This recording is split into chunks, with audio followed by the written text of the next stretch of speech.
Leaked documents suggest a UN body is a toothless talking shop. I mean, looking to slow greenhouse gas emissions with technological fixes after failed climate change talks.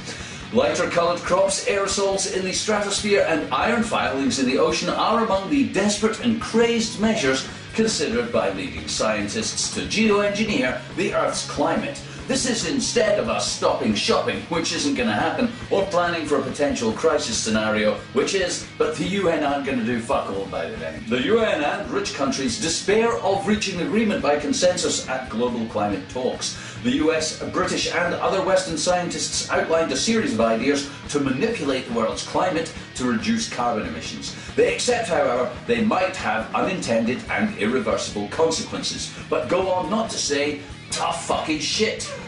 Whether we affect the climate or not, we're keeping our foot on the floor. It's global carbon chicken man, earth destruction derby, and eat all you can get natural resource buffet.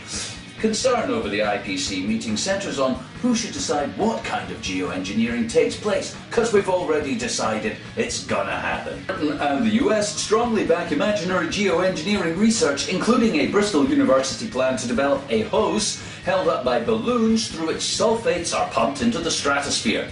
The Royal Society is trying to develop international guidelines and principles to allow this shit to happen in the name of science instead of chemical warfare. So, let me get this right. If we are affecting the climate, we're not going to stop the behaviour that causes it, but we might have a wacky band-aid. If we're not to blame, but the climate is changing, our plans to do something irreversible, unproven, that might make it worse. Nice. Smart stuff. Gee, really, are we that stupid? Really?